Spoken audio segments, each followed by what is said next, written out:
సచ్చిదానంద సమర్థ సద్గురు సాయినాథ్ మహారాజ్ కి జై. ముందుగా సాయి భక్తులందరికీ నమస్కారం అండి. వీడియో చూస్తున్న ప్రతి ఒక్కరిపైన ఆ సాయినాథుని ఆశీస్సులు ఉండాలని, బాబా గారి భక్తులందరూ ఎప్పుడూ కూడా ఆనందంగా సంతోషంగా వారి జీవితాన్ని గడపాలని మనస్ఫూర్తిగా కోరుకుంటూ ఈ వీడియో స్టార్ట్ చేస్తున్నాను ఫ్రెండ్స్. ఈరోజు కూడా బాబా గారు తన బిడ్డల కోసం ఒక చక్కటి సందేశాన్ని అయితే తీసుకొచ్చారండి.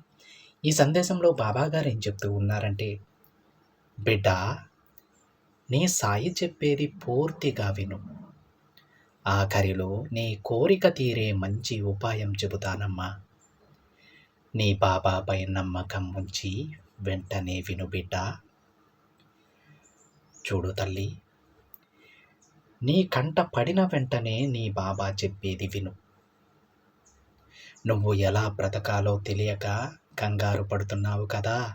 ఎందుకు తల్లి ఆ కంగారు? నీకొక ముఖ్యమైన విషయం చెబుతాను విను.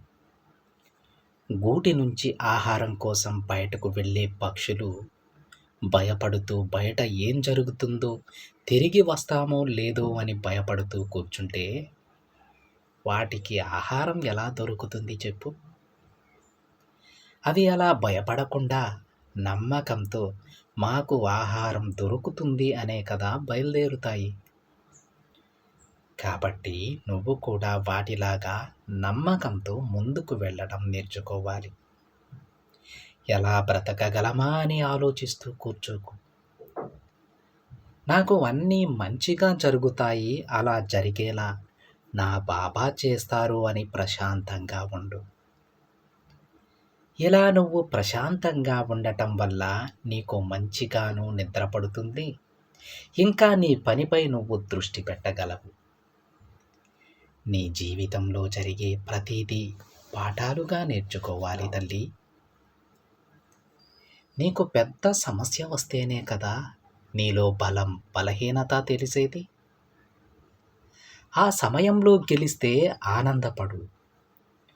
ఒకవేళ ఓడిపోతే అది అనుభవంగా మార్చుకో. ఇదే తల్లి జీవితం. ఇలా నీ జీవితాన్ని అర్థం చేసుకుని, బలాన్ని బలపరుచుకొని, అనుభవాన్ని సరిచేసుకుని జీవించాలి. అప్పుడే గెలుపు నీ సొంతమవుతుంది. మరుక్షణమే నీ కోరికలన్నీ తీరుతాయి. ఇక నువ్వు ఆనందంగా జీవిస్తావు. డబ్బు నగలు మాత్రమే ఉంటే సరిపోదు బిడ్డ. వాటితో పాటు ప్రశాంతత కూడా ఉంటేనే ఆనందంగా జీవించగలరు. ఇప్పుడు నీకున్న కష్టాలు శాశ్వతం అని అనుకోకు. వాటిని కూడా నువ్వు దాటి ఒక తీయనైనటువంటి తేనెలాంటి జీవితాన్ని జీవించబోతున్నావు. నీ కష్టం త్వరలోనే ఆనందంగా మారబోతోందమ్మా. అందుకే ఎప్పుడూ మంచినే తలుస్తూ ఉండు. అంతా మంచే జరుగుతుంది. నీకొక విషయం చెప్పనా?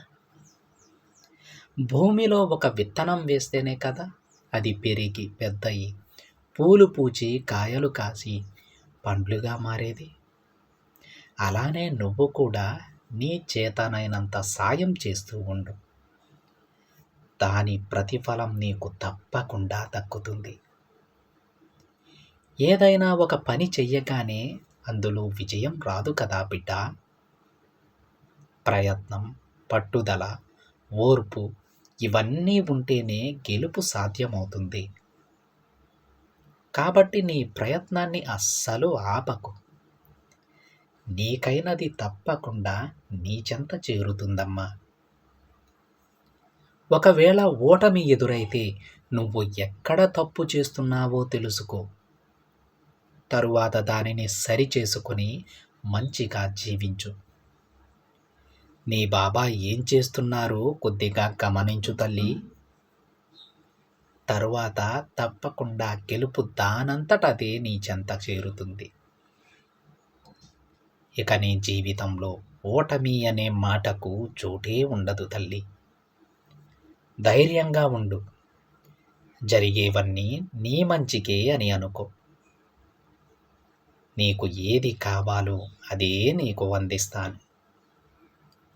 ఎప్పుడూ కూడా ఒకరితో నిన్ను నువ్వు పోల్చుకోకు. నీకు కావాల్సినది నేను మంచిగా మార్చి అప్పుడు అందిస్తాను. నీ మనసుని ప్రశాంతంగా ఉంచుకో బిడ్డా. అప్పుడు అన్నీ వాటంతట అవే సర్దుకుంటాయి. నమ్మకంతో ఉండటం నేర్చుకో. సహనంగా ఉండటం నేర్చుకో. నీ మనసు నిండా నీ సాయి రూపాన్ని నింపుకో. అన్నీ జరుగుతాయమ్మా. ఇది నీ బాబా నీకు ఇస్తున్న వాగ్దానం. నువ్వు కోరిన న్యాయమైన ప్రతి కోరిక నేను నెరవేరుస్తాను. దిగులు పడకు. నీ బాబాని చూసుకుంటూ నీ బాబా నామాన్ని స్మరిస్తూ ఉండు తల్లి. నా ఆశీస్సులతో నువ్వు కోరిన ప్రతిదీ నీ చెంత చేరుతుంది. ఇక ఆనందమేగా. ధైర్యంగా ఉండు బిడ్డ అని బాబాగారు అంటూ ఉన్నారండి. ఈరోజు బాబాగారు మనకు చెప్పిన సందేశంలో మనం నేర్చుకోవాల్సింది ఒకటి ఉందండి. మనం చేసే ప్రతి పనిలో కూడా విజయం రాదు. కొన్ని విజయం సాధిస్తే కొన్ని తప్పకుండా ఓటమి పాలవుతాం. ఓటమి పాలైతే దాని నుంచి అనుభవాలు నేర్చుకొని ముందుకు వెళ్ళాలే కానీ అలానే కృంగిపోయి అక్కడే కూర్చోకూడదు అని బాబాగారు అంటూ ఉన్నారు. అలానే ఏ ప్రయత్నం చేయకుండా ఓటమినే తలుచుకుంటూ కూర్చుండిపోవడం ద్వారా మనం చూడవలసిన మరికొన్ని విజయాలు మనం చూడలేమని బాబాగారు అంటూ ఉన్నారు. గెలుపు ఓటములుంటేనే అది జీవితం. బాబాగారు చెప్పింది నిజమే కదండి. మనకు ఈరోజు ఓటమి రావచ్చు, రేపు తప్పకుండా మనం మరొక పనిలో విజయం సాధించగలం. మరి ఆ విజయాన్ని మనం చూడాలి అంటే ఈరోజు ప్రయత్నం చేయాలి. ఓటమిని తలుచుకొని అక్కడే ఆగిపోకూడదు. ఒకసారి ఆలోచించండి. ఇది మీకు దక్కలేదు అంటే దీనికి మించినదేదో మీకు రాసిపెట్టి ఉంది. అది ఏదైనా వచ్చండి. మీకు ఈ రోజు ఒక ఉద్యోగానికి రాస్తే ఆ ఉద్యోగం మీకు రాకపోవచ్చు. కానీ దానికి మించిన ఉద్యోగం వస్తుందా అంటే అది కూడా రాకపోవచ్చు. మరి విజయం ఎలా సాధిస్తారు అనే సందేహం మీకు రావచ్చు. కానీ విజయం అనేది ఏదో ఒక రూపంలో వస్తుందండి. మీరు చేసే పని ద్వారానో లేదంటే ఏదన్నా చిన్న బిజినెస్ స్టార్ట్ చేయడం ద్వారానో దాంట్లో ఎదగడం ద్వారా మీరు ఈ ఉద్యోగంలో ఎంతైతే సంపాదిస్తారో, ఎంత మనశ్శాంతినైతే పొందగలుగుతారో అంతకు 100 రెట్లు మనశ్శాంతిగా ఉన్నటువంటిది ఒక ఉత్తమమైన వ్యాపారం ఏదో ఒకటి మీరు విజయం సాధించగలరు ఆ వ్యాపారంలో. అందుకే ఎప్పుడూ కూడా ఒకటి రాలేదని కృంగిపోకూడదు. మీ ప్రయత్నం మీరు చేశారు, ప్రయత్న లోపం లేదు. కానీ అది రాలేదు అంటే భగవంతుడు మీకు దానికంటే మంచిది రాసిపెట్టాడని గుర్తుంచుకోండి. తప్పకుండా ప్రతి ఒక్కరూ విజయం సాధిస్తారండి. వాళ్ళ జీవితంలో ఉన్నత శిఖరాలు అందుకోవడానికి ఆ తండ్రి ప్రతి బిడ్డకి సహాయం చేస్తారు. ఒక్క విషయాన్ని గుర్తుపెట్టుకోండి. నమ్మకంతో అడుగులు ముందుకు వేయండి ఫ్రెండ్స్. ఇదండి ఈరోజు బాబా గారి సందేశం. వీడియో నచ్చితే ఒక చిన్న లైక్ చేయండి ఫ్రెండ్స్. మరికొంతమంది సాయి భక్తులకి షేర్ చేయండి. మొదటిసారిగా ఛానల్ని చూస్తున్నట్లయితే సబ్స్క్రైబ్ చేసుకుని పక్కనే ఉన్న బెల్ ఐకాన్ని యాక్టివేట్ చేయండి. మరొక బాబా గారి సందేశంతో మరొక వీడియోలో కలుద్దాం. అంతవరకు ఓం సాయిరామ్.